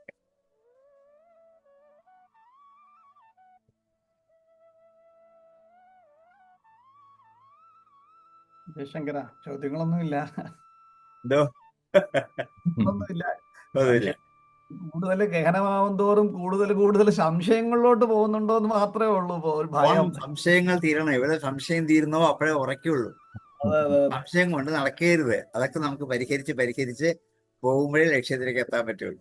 ഇത് ഏറ്റവും വലിയ വിഷമം വരുന്നത് എന്താ വെച്ചാല്, നമ്മൾ ഈ ജഗദ്ഗുരു ആദിശങ്കരാചാര്യ സ്വാമികൾ അദ്വൈത സിദ്ധാന്തത്തെ കുറിച്ച് പറയുകയും ചെയ്തു. പിന്നെ നമ്മളിപ്പോ ഇതില് ഇപ്പം അങ്ങ് പറഞ്ഞു തന്ന പോലെ ബ്രഹ്മവിദാപ്നോതി പരം എന്ന് പറയുകയും ചെയ്തു. അപ്പൊ ഈ ബ്രഹ്മ സത്യജ്ഞാനം അനന്തം ബ്രഹ്മ എന്ന് പറഞ്ഞു. ഈ ബ്രഹ്മ എന്ന് പറയുന്നത് ഇപ്പൊ നമ്മള് സത്യത്തിൽ ഈ ആത്മാവാണെന്നും തത്വമസി എന്നും ഇതൊന്നും നമ്മളെ കൊണ്ട് പ്രാക്ടിക്കലായിട്ട് ഒക്കുന്നില്ല. നമ്മൾ ശിവനെന്നും വിഷ്ണു എന്നും ദേവി എന്നും സുബ്രഹ്മണ്യനും ഇങ്ങനെ അനവധി പേരുകളിൽ വിളിച്ച് സത്യം പറഞ്ഞാൽ നമ്മൾ വ്യാപൃതരാകുകയല്ലേ. നമ്മൾ ബ്രഹ്മത്തിലോട്ട് എത്തുന്നില്ലല്ലോ, എത്താൻ പറ്റുന്നില്ലല്ലോ എന്നുള്ള ദുഃഖം മാത്രമേ വരുന്നുള്ളൂ. ഇത് അതിന്റെ ആദ്യത്തെ പടിയാണ്. ആ ഫസ്റ്റ് സ്റ്റെപ്പിൽ ഇവിടെയാണ് നിൽക്കേണ്ടത്. എന്താണ്? ശിവൻ ബ്രഹ്മമാണ്, വിഷ്ണു ബ്രഹ്മമാണ്, ഗണപതി ബ്രഹ്മമാണ്. എല്ലാവരെയും ബ്രഹ്മഭാവനയിൽ കാണണം എന്ന് ബോധ്യപ്പെടുത്താനാണ് ഓരോരുത്തരുടെയും പൂജ കഴിയുമ്പോൾ ഒരു ബ്രഹ്മാർപ്പണമുണ്ട്. അതെ അതെ. ആ ബ്രഹ്മാർപ്പണത്തിന് ഒറ്റ മന്ത്രമേ ഉള്ളൂ എല്ലാവർക്കും. ബ്രഹ്മാർപ്പണം ബ്രഹ്മഹവി, അതെ, അതൊന്നേ ഉള്ളൂ. എല്ലാവർക്കും ഒന്നേ ഉള്ളൂ. എന്താ അവിടെ തത്സരിത പൂർവ്വം പ്രാണബുദ്ധി എന്ന് പറയുന്ന ഒരു മന്ത്രമാണ് സകല ദേവതകൾക്കും. അപ്പൊ ഇതെല്ലാം എന്ത് ചെയ്തു? പേരുകൾ മാറുന്നു മാത്രമേ ഉള്ളൂ അല്ലേ? അതെ. അപ്പൊ ഇതെല്ലാം എന്ത് ചെയ്തു? ഒന്നിലേക്ക് എത്തിയില്ലേ? അവിടെ വേറെ കൃത്യങ്ങളൊന്നുമില്ല. മനസാവാചാകർമ്മണ. അത് കഴിഞ്ഞിട്ട് ഒന്നുകൂടിയുണ്ട്. മാനേകസ്മിനകഫീപധർമ്മ ശൂരപുരുഷ മന്ത്രഹീനം ക്രിയാഹീനം ഭക്തിഹീനം മഹേശ്വര അല്ലെങ്കിൽ മഹേശ്വരി, ഇതവിടേക്ക് എത്തുകയായി. അപ്പം ഏത് ദേവതകളെ എങ്ങനെ പൂജിച്ച് ആരാധിച്ചുവോ അതിന്റെ ആത്യന്തിക ലക്ഷ്യം ബ്രഹ്മത്തിലേക്ക് എത്തുക. അപ്പൊ ഒന്നിനെ നമ്മൾ ആരാധിച്ച പോരെ? അപ്പം മതി. അതെ, അത് കിട്ടാത്തതുകൊണ്ടാണ് പല വഴി കൂടി സഞ്ചരിച്ചു പൊക്കോളൂ എന്ന് പറഞ്ഞത്. ഇപ്പം എന്താ, ജയകൃഷ്ണന്റെ വീട്ടിലെത്താൻ ഒറ്റ വഴി ഉള്ളെങ്കിൽ ഒരു കുഴപ്പമില്ല, 4-5 വഴി കാണും. വഴി നോക്കുന്നുള്ള ജയകൃഷ്ണൻ പറയാം, അതിലേ വന്നാലും വരാം, ഇതിലേ വന്നാലും വരാം, ഇതിലേ വന്നാലും വരാം എന്നിങ്ങനെ ഓരോ വഴിയും ആ വഴിയുടെ ഗുണദോഷങ്ങളും ഒക്കെ അവർക്ക് പറഞ്ഞു കൊടുക്കും. അവരല്ലേ നിശ്ചയിക്കേണ്ടത്. വിട്ടുകൊടുത്തേക്കൂ. അപ്പൊ അതുകൊണ്ടാണ് ശങ്കരാചാര്യ സ്വാമികൾ തന്നെ എല്ലാ ശിവനെ കുറിച്ചും വിഷ്ണുവിനെ കുറിച്ചും ദേവിയെ കുറിച്ചും ഒക്കെ എഴുതിയിരിക്കുന്നത്. അതുകൊണ്ടാണ് ആചാര്യസ്വാമികൾ ഇതൊന്നും വിട്ടുകളയാതെ വരുന്നവർ ഈ വഴി വരട്ടെ, ഉം. മേളിൽ കയറി വരുമ്പോൾ അവരോട് പറയാം നിങ്ങൾ ഇതുവഴി വന്നാലും എത്തുന്നത് ഇവിടേക്ക് തന്നെയാണ് എന്ന് അവരോട് ബോധ്യപ്പെടുത്തുക. അതുകൊണ്ടാണ് അദ്ദേഹം ഈ വഴി ആദ്യത്തെ സ്റ്റെപ്പ് അത് എന്താണ്, മുകളിലേക്ക് കയറി കഴിഞ്ഞാൽ ഏണി എടുത്ത് കളയാൻ പറ്റില്ലല്ലോ. അതില്ല. ഈ ഏണി അവിടെ നിന്നെങ്കിലേ ബാക്കിയുള്ളവർ കയറി വരാൻ പറ്റൂ. പക്ഷെ ഈ വരുന്നവർ ഏണിയിൽ നിന്ന് കയറില്ല, മുകളിലോട്ടൊന്ന് വാശി പിടിച്ചാൽ ഒന്നും ചെയ്യാൻ പറ്റില്ല. അവരെ പറഞ്ഞ് മനസ്സിലാക്കണം, ഏണി ഒരു ഉപകരണമാണ്, ഏണിയല്ല നിങ്ങൾ എന്ത് ചെയ്യേണ്ടത്, ജീവിതത്തിന്റെ ലക്ഷ്യം ഏണിയിൽ കൂടി നിങ്ങൾക്ക് കയറി മേളിൽ ചെല്ലാൻ വേണ്ടിയുള്ള ഒരു ഉപകരണം മാത്രമേ ഉള്ളൂ ഏണിയെന്ന് അവരെ പറഞ്ഞു ബോധ്യപ്പെടുത്തേണ്ട ബാധ്യതയാണ് ആചാര്യന്മാർക്കുള്ളത്. അത് 2, 3 ഘട്ടങ്ങളിലേക്ക് പോകും. അതുകൊണ്ട് നമ്മൾ ആദ്യത്തെ ഘട്ടത്തിൽ നിൽക്കുക, ഒന്നും ഖേദിക്കണ്ട, അവിടെ നിന്നോളൂ, പതുക്കെ മുകളിലോട്ട് ഉയരണം. ആ ഉയരാനുള്ള ഒരു അഭിവാഞ്ച ഉണ്ടാവണം. അതിനാണ് ഈ പഠിക്കുന്നത്. ഇത് പഠിച്ചു കഴിയുന്നതോടുകൂടി നമുക്ക് ഇതൊക്കെ ഇനിയും മുകളിലേക്ക് പോകണം എന്നുള്ള ചിന്ത വന്നു കഴിഞ്ഞാൽ ഇതിനെ ഇല്ലായ്മ ചെയ്തിട്ടില്ല, അതിൽ നിന്നുകൊണ്ടാണ് മുകളിലോട്ട് പോകാൻ പറ്റുക. അതുകൊണ്ടാണ് അപ്പൊ ഈ ജ്ഞാനമയമായിട്ട് ബ്രഹ്മത്തെ എത്തുക എന്ന് പറയുമ്പോ ഈ പഞ്ചസിദ്ധാന്ത കോവിദന്മാരും കൂടെ ആയെങ്കിലേ പറ്റുള്ളൂ എന്നാവുന്നു. അതെ, അത് പല വഴികളുണ്ടെന്ന് പറഞ്ഞില്ല. ജ്ഞാനമുണ്ട്, കർമ്മമുണ്ട്, ഭക്തിയുണ്ട്, ഉപാസനയുണ്ട്, ഏത് കൂടി വേണേ എത്താം. ഭക്തിയാണ് എളുപ്പം. അപ്പൊ അതെ, കലിയുഗത്തെ അനായാസമായിട്ട് പറ്റുന്ന ഒരു മാർഗം പറഞ്ഞത് മാത്രമേ ഉള്ളൂ. മറ്റേ എന്താണ്, ഒരു യജ്ഞം ചെയ്യണമെങ്കിൽ എത്ര വർഷം എന്നത് ഫാദറുകൾ സംഘടിപ്പിക്കണം, അതെ അതെ എന്നത് പറ്റുമോ? ഇല്ല. ഇല്ല. അപ്പൊ അത് എളുപ്പമല്ല, അത് മാറ്റി വെച്ചോളൂ. ജ്ഞാനം എന്താണ്, വേദങ്ങൾ, വേദാംഗങ്ങൾ, ഉപനിഷത്തുകൾ, ഇത് എന്താണ്, ഇതെല്ലാം ഒരു ജന്മം കൊണ്ട് പഠിച്ചു തരുമോ? അതും ഇല്ല. ഇല്ലല്ലോ. അപ്പൊ എനിക്ക് ക്ഷിപ്രമായി എനിക്ക് ലക്ഷ്യത്തിലേക്ക് എത്താൻ പറ്റുന്ന ഭക്തിയാണ്. ശരി, ആ വഴി പൊക്കോളൂ. ആ വഴി പോയാൽ ഇതിന്റെ ഒരു ലെവലിലെത്തും, മറ്റൊക്കെ തന്നെ വരും. അതുകൊണ്ട് ഒരു ഖേദവും വേണ്ട, സംശയങ്ങളൊക്കെ ദൂരീകരിച്ച് മുമ്പോട്ടങ്ങ് പോയാൽ മതി.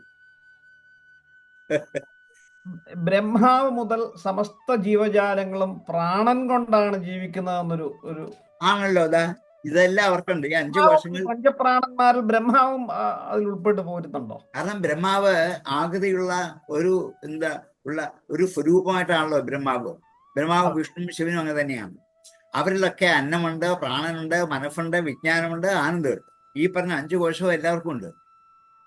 പിണ്ടാണ്ടങ്ങളിൽ കാണുന്ന അതേ സ്വരൂപം ഇവരിലും കാണണം. എല്ലാവർക്കും ഉറുമ്പ് മുതൽ ബ്രഹ്മാവ് വരെയുള്ള എല്ലാ ജീവജാലങ്ങളിലും ഈ 5 ഉണ്ട്. കാരണം ബ്രഹ്മാവ് സൃഷ്ടിച്ചതാണ് ആര്? വിഷ്ണു തന്നെ, സാക്ഷാൽ ഭഗവാന്റെ ആ ശക്തിയിൽ നിന്നും ആദ്യം സൃഷ്ടിച്ചാണ്. അപ്പൊ അതിൽ ഇതെല്ലാം ഉണ്ട്, 5 കോശങ്ങളുണ്ട്. നമ്മളും അങ്ങനെ തന്നെയാണ്, 5 കോശത്തെ കൂടിയാണ്. സംശയങ്ങൾ ചോദിച്ചത് നമുക്ക് കഴിയുന്നത്തോളം ക്ലാരിഫൈ ചെയ്ത് ഉറപ്പിച്ചു പോകണം. അല്ലെങ്കിൽ ഇതിനിടയ്ക്ക് കിടന്ന് ജെരിങ്ങുള്ളൂ. എന്താ വേണ്ടത്? ആർക്കെങ്കിലും എന്തെങ്കിലും സംശയം ഉണ്ടോ ചോദിക്കാം. അതല്ലെങ്കിൽ ജയേഷൻ മാത്രമേ ചോദിക്കാവുന്നില്ല, ആർക്കും ചോദിക്കാം.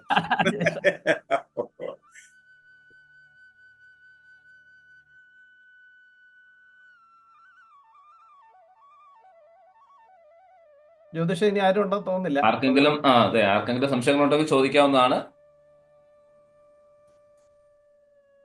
അതല്ലെങ്കിൽ നമുക്ക് ഇന്നത്തെ ക്ലാസ് ഇവിടെ അവസാനിപ്പിക്കാം. ചേട്ടാ, ഞാൻ മുമ്പ് തുടക്കത്തിൽ പറഞ്ഞതുപോലെ നമുക്ക് അതങ്ങനെ ഒന്ന് പ്ലാൻ ചെയ്യുക. 50ാമത്തെ ഇത് സെഷൻ നമുക്ക് ഓഫ്ലൈനായിട്ട് തന്നെ, എനിക്ക് തോന്നുന്നു അടുത്ത വർഷം നമ്മുടെ 50ാമത്തെ ഇത് വരുന്നത്. കാരണം വലിയൊരു ആഘോഷമാക്കി വലിയൊരു ആഘോഷമാക്കി അത് മാറ്റണം. അത് നല്ലൊരു ഇതാണ്. കാരണം ഇപ്പം അടുത്ത മാസം മൂന്നാമത്തെ വർഷമാകുന്നു ഒരു പരിപാടി ഇങ്ങനെ. മാസം 3 വർഷമായി.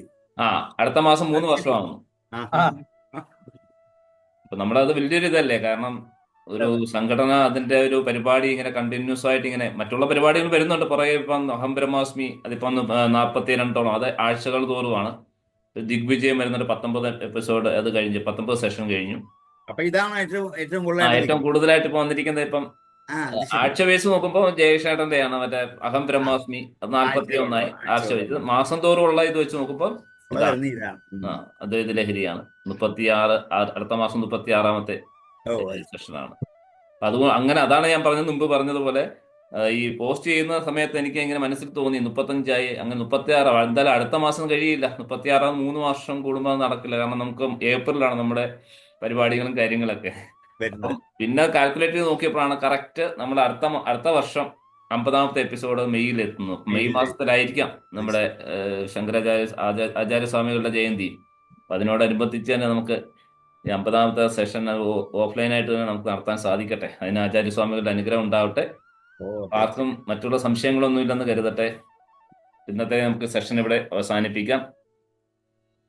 ജയശങ്കര. ജയശങ്കര. എല്ലാവർക്കും നന്ദി, നമസ്കാരം. ജയശങ്കര, ജയശങ്കര, ജയശങ്കര.